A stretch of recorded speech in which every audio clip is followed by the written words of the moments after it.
Welcome back to the Q. My name is Lisa Maroney. I'm the Director of Business Development for the town of Chelmsford. And this episode is another special episode, as they all are, to answer some really important questions in the community. And what we're here to discuss today is National Good Neighbor Day. So with me are our standard Q hosts that are coming back week after week and supporting our great show here. Jen Melanson. Hi, Jen. Hi, and also a neighbor to you in the building, Lisa. Yes, true that. Yes, good teamwork going on here in Chelmsford. Also, Karen Woodrow, owner of Visiting Angels. Hi, Karen. Hi, Lisa. Hi, Jen. Nice to be back with you guys. Excellent. And then Jen has a intern with her, Erin Reffitt. Hi, Erin. Thanks for joining us. Hi, thank you. So I've taken the great privilege of inviting my great neighbor and good friend, Victoria Smith. So thank you, Vicki, for making some time with us today. Join the fun. Absolutely. Glad to do it. Thank you. And last but not least, Debbie Siriani, the director of the Senior Center here in Chelmsford and Council on Aging. So we're all here to support Debbie in her promotional and marketing of National Good Neighbor Day. So Debbie, why don't you share with us a little bit of details about what that means? Great, thank you so much. Thanks for having me on the show again. So we are promoting a special day coming up. It is Monday, September 28th, and it's a national holiday, and it's called National Good Neighbor Day. And so it can mean many things to many people, and we're here to hopefully suggest some ideas about how people can help celebrate.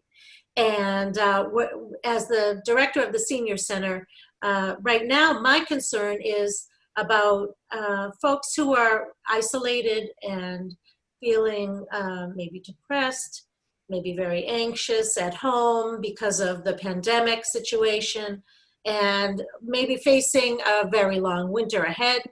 And so we're looking to help promote the idea of reaching out to your neighbor, to actually taking this as a great opportunity, if you haven't already, to reach out to your neighbor and just say hello and make that tiny little connection that can sometimes be the biggest deal to somebody to feel connected. You know, Debbie, I have to share just a couple of stories. My friend Vicki has come to my aid many times since we became neighbors. I can think of 5 or 6 instances that I won't really rattle off, but I do know that she's a great neighbor. I haven't met all my neighbors, but it does really help me to know that I can call if I need some extra help.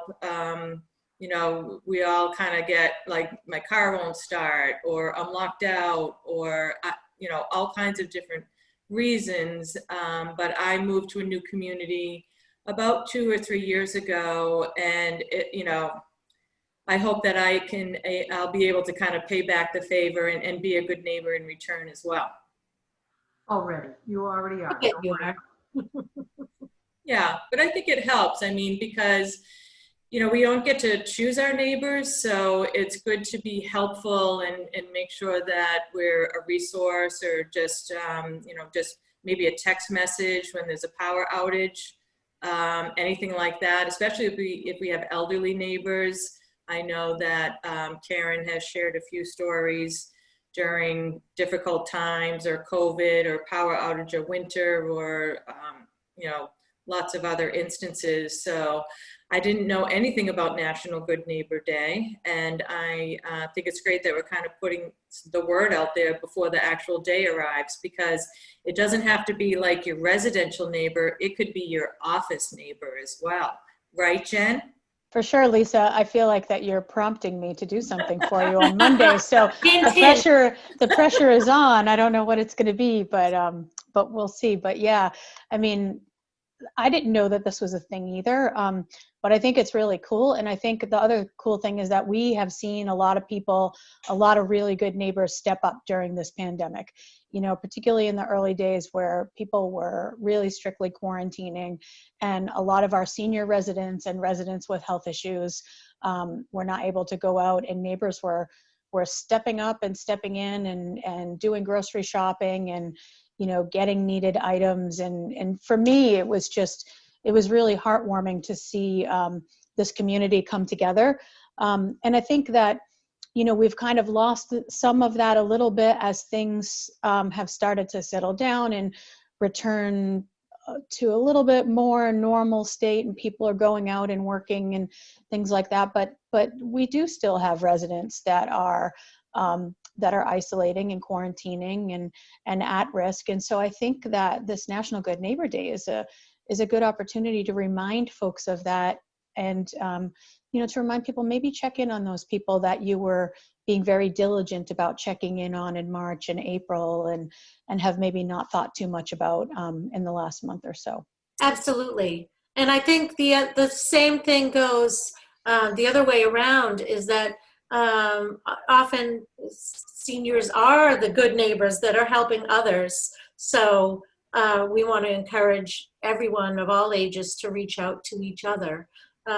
Often someone who may be retired has a little bit more time on their hands, although that's not always true. I often know a lot of seniors who are busier than I am, but who may be at home and be able to keep an eye out on things in the neighborhood, or making sure that maybe children who are at home alone and Zoom schooling, you know, have somebody next door that they can reach out to if there are any issues.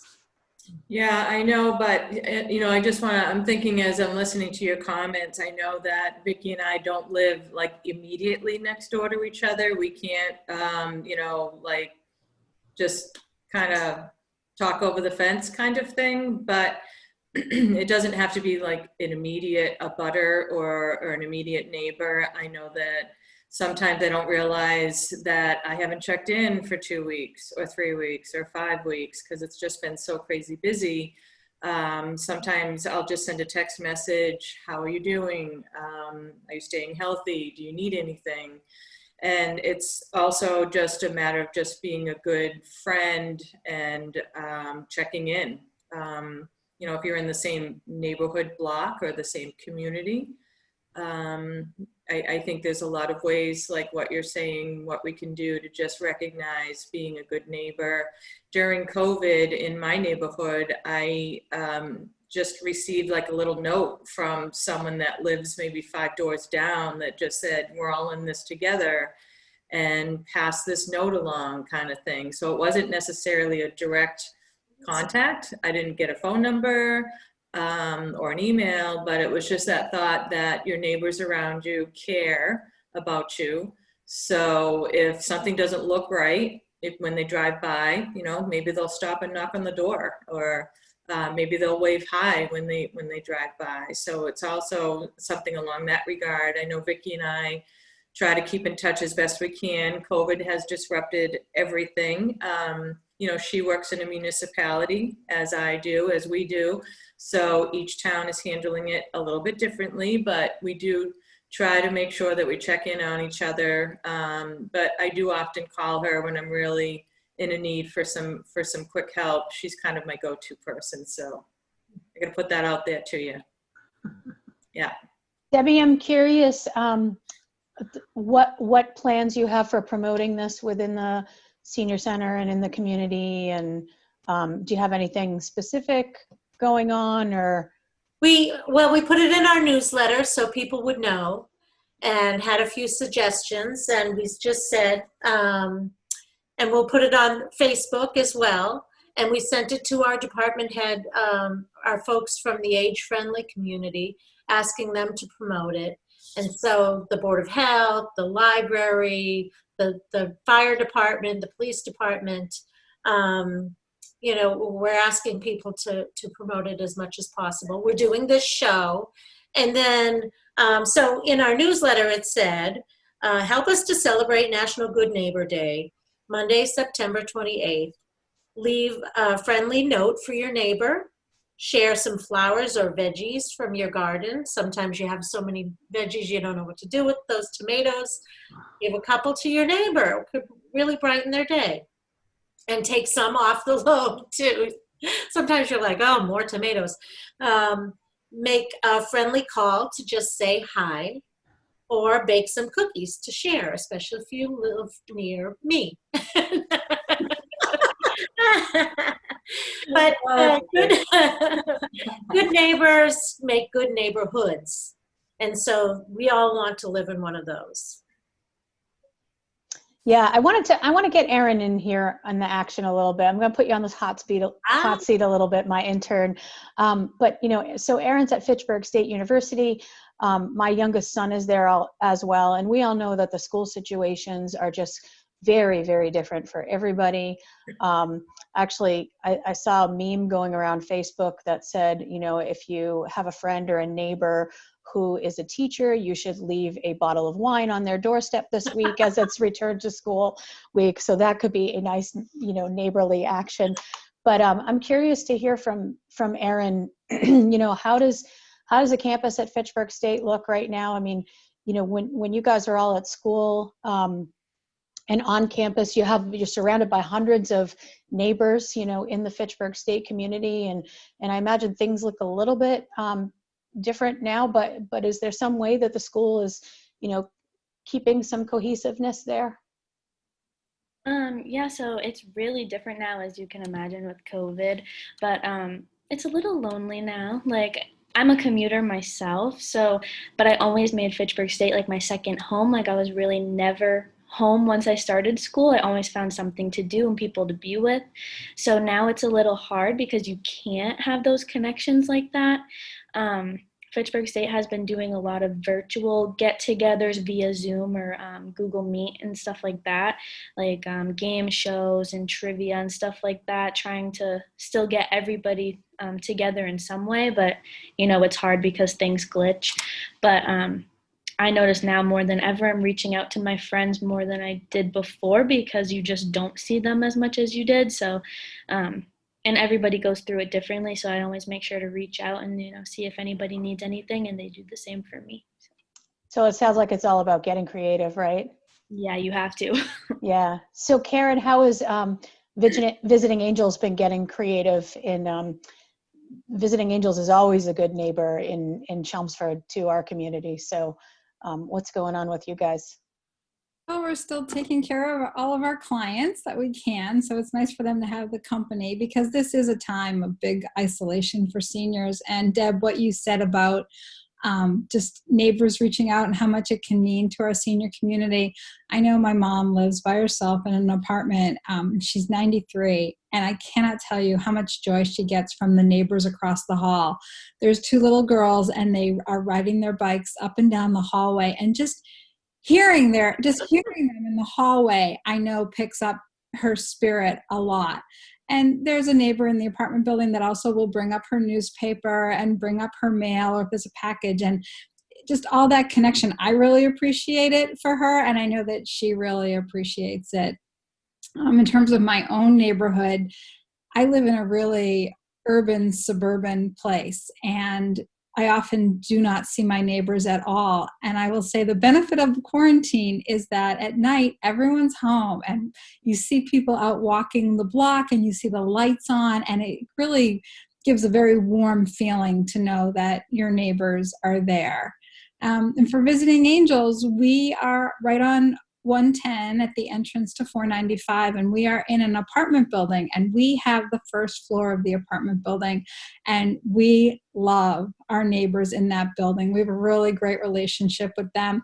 They loved us because when the air conditioning blew in our office, the whole apartment building got a new air conditioning system this summer because we're the biggest tenants in the place. And when the quarantine first happened and we did shut down the office for a few days till we could figure out how to operate safely, We got a picture by email from our little neighbor Henry, who lives upstairs, and Pete will share that photo, and he is just adorable, and he is sitting on the stairs. Oh my goodness, look at that. How can you get any work done with, you got your neighbor, he's just so adorable. Yeah, and he's always playing in the parking lot, and he is just full of smiles for us whenever we come in and out. And I don't know if you can read it, but he wrote in chalk, "You make me happy when skies are gray." And we received that picture when we were all at home at the beginning of the quarantine, and it really made us feel so much better. And now we're back in the office, and we get to see him, and he gets bigger every day, and just still a sweetheart. So, just the little things that neighbors do really help. And I appreciate, Deb, you promoting this, because now my wheels are turning, and I'm trying to think of how to honor the neighbors in our apartment building, as well as our seniors, and get them to, say hello to their neighbors, and just help build community. That's what we're all about, is building relationships. So thanks for this, Deb. You're welcome. And I mean, it really is all ages. I mean, I feel so much better knowing that I know my neighbors. When they moved in, we put a little index card together with our names and my cell phone number, and just said, "Hey, if you need anything, give a call," the Siriani family.